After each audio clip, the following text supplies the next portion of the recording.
আমাদের খাবার টেবিলে যখন আমাদের মা করল্লা রান্না করে দেয় বা ছোট মাছের চচ্চড়ি রান্না করে দেয়, আমরা অনেক সময় সেটা খেতে চাই না। আমরা মাকে বলি, মা এটা কী রান্না করছো, আমি খাবো না। তুমি যেই মুহূর্তে এই খাবারটিকে না করে দিচ্ছ, এই খাবারটি খেতে চাচ্ছ না, ঠিক একই সময়ে সমগ্র বিশ্বব্যাপী 100 কোটি মানুষ, অর্থাৎ প্রত্যেক 7 জনে 1 জন না খেতে পেয়ে ঘুমিয়ে যাচ্ছে। অর্থাৎ সে তার দিনে যতটুকু খাবার তার প্রয়োজন কাজ করবার জন্য, বেঁচে থাকবার জন্য, সে ততটুকু খাবার সে প্রতিদিন পাচ্ছে না, সে অপুষ্টিতে ভুগছে। পৃথিবীর 41% শিশু, অর্থাৎ সমগ্র পৃথিবীর 70 লক্ষ শিশু দৈনন্দিন অপুষ্টিতে ভুগছে। অর্থাৎ তার যেই পরিমাণ খাদ্য প্রয়োজন, যেই পরিমাণ খাদ্য গুণ প্রয়োজন, সেটি সে পাচ্ছে না। ক্ষুধা সমগ্র বিশ্বের একটি অনেক বড় সমস্যা এবং ক্ষুধা থেকে নানা ধরনের অপুষ্টিজনিত রোগেরও সূচনা হচ্ছে এবং যেটি কিনা সমগ্র পৃথিবীর জন্য একটি দুশ্চিন্তার কারণ। সাস্টেনেবল ডেভেলপমেন্ট গোলস মনে করে যে একটি বিশ্বে, একটি সমাজে উন্নয়ন আসতে পারে না যদি আমি এই ক্ষুধাকে নির্মূল না করতে পারি। তাই এই জিরো হাঙ্গার কথাটি ব্যবহার করা হয়েছে। তার মানে হাঙ্গারকে কমিয়ে আনার কথা বলা হয়নি, ক্ষুধাকে কমিয়ে আনার কথা বলা হয়নি। এমন একটি পৃথিবীর কথা বলা হচ্ছে যেখানটাতে ক্ষুধা আর থাকবে না, অর্থাৎ ক্ষুধার কোনো চিহ্নই থাকবে না। এখন আবারও সে একই প্রশ্ন, আমি কি করতে পারি? ক্ষুধা নিবারণে বা ক্ষুধা নির্মূল করতে আমার বা তোমার কি করার আছে?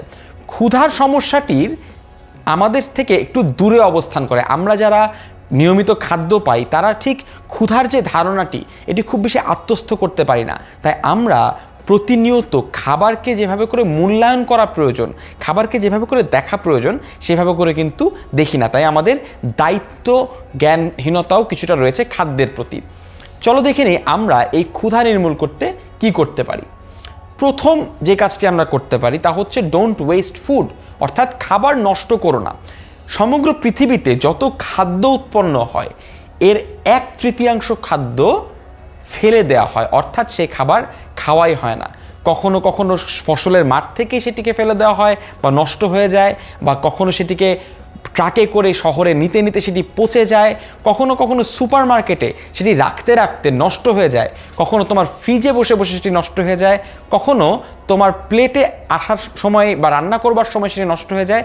আবার কখনো তুমি খাবারটি প্লেটে নেবার পরেই আর খাও না, অর্ধেক খেয়ে ফেলে দাও। এই সমগ্র নষ্ট হওয়া খাবার কিন্তু সমগ্র পৃথিবীর যত মানুষ ক্ষুধায় ছিল প্রত্যেকটি মানুষের আহার যোগাতে পারত। অর্থাৎ আমি আর তুমি যদি আজকে থেকে খাবার নষ্ট না করি, বরং ঠিক যতটুকু খাবার আমরা খাবো ততটুকু খাবারই গ্রহণ করি এবং আমাদের খাবার তৈরি করবার প্রক্রিয়ার মধ্যে খাবার নষ্ট করবার যে প্রবণতা সেটিকে যাতে কমিয়ে নিয়ে আসতে পারি, সেক্ষেত্রে কিন্তু আমরা এই ওয়েস্টেজটা বন্ধ করতে পারবো এবং ক্রমেই এই নষ্ট না হওয়া খাবারগুলো সেই অভুক্ত মানুষগুলোর দিকে আমরা আস্তে আস্তে ছড়িয়ে দিতে পারবো। দ্বিতীয় যে ধারণাটি তা হচ্ছে প্রডিউস ফুড। এখন তুমি চিন্তা করবে যে আমি একটা স্কুলে পড়া ছাত্র, আমি কীভাবে করে খাদ্য তৈরি করবো, আমি তো কৃষক না। তোমার চিন্তা অবশ্যই অমূলক নয়।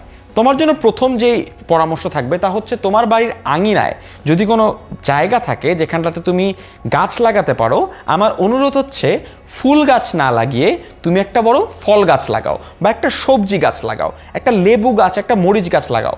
এমন কোনো গাছ লাগাও যেখান থেকে তোমার খাদ্য গুণ সম্পন্ন কিছু একটা উৎপাদন করা যায়। তাহলে কিন্তু তুমিও বাংলাদেশের সমগ্র খাদ্য উৎপাদন প্রক্রিয়ার সাথে সংযুক্ত হয়ে গেলে, তুমিও একজন মানুষ হয়ে গেলে যে কিনা সারা বাংলাদেশের খাদ্যের যোগানদাতা, অর্থাৎ খাদ্য ঘাটতি পূরণে তোমারও একটা অবদান আছে। আচ্ছা, এইবার গ্রামে যারা আছো বা মফস্বলে যারা আছো তাদের কাছে না হয় ঘরের আঙিনা রয়েছে, আমরা যারা শহরে থাকি তারা কি করব? তাদের জন্য একটা চমৎকার প্রকল্প হচ্ছে ছাদ কৃষি। শাইখ সিরাজ স্যার ছাদ কৃষি নিয়ে খুব মজার কিছু কাজ করছেন। তিনি সমগ্র মানুষকে শেখাচ্ছেন যে কিভাবে করে তোমাদের বাসার ছাদেই তুমি এভাবে করে টব তৈরি করে বা পাইপ কেটে তার মধ্যে মাটি দিয়ে বিভিন্ন ধরনের ফলের গাছ, সবজির গাছ এগুলো তুমি লাগাতে পারো।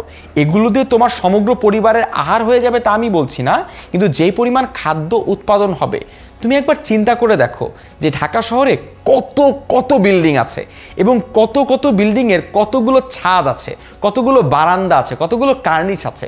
এই প্রত্যেকটি জায়গায় যদি আমরা কিছু কিছু ফল, কিছু কিছু সবজি যদি উৎপাদন করতে পারতাম, তাহলে কিন্তু আমাদের যে ভিটামিনের চাহিদা, আমাদের যে শর্করার চাহিদা, আমাদের যে খাদ্যগুণের চাহিদা, তার একটা বড় অংশ কিন্তু সেখান থেকে আমরা পেয়ে যেতাম। এখন এই জিনিসটির স্থায়িত্ব কেমন, এই জিনিসটার সাস্টেনেবিলিটি কেমন? লক্ষ্য করো, আমাদের জনসংখ্যা যত বেশি বাড়বে, আমাদের খাদ্যের প্রয়োজনও কিন্তু তত বেশি বাড়বে। তুমি যদি আজকে থেকে খাদ্য নষ্ট করা বন্ধ করে দেই এবং পাশাপাশি খাদ্য উৎপাদন করবার চেষ্টা করি, সেক্ষেত্রে কিন্তু দীর্ঘমেয়াদে একটি জনসচেতনতা তৈরি হবে, যখন অন্যান্য মানুষরাও এই জিনিসটি ফলো করবে।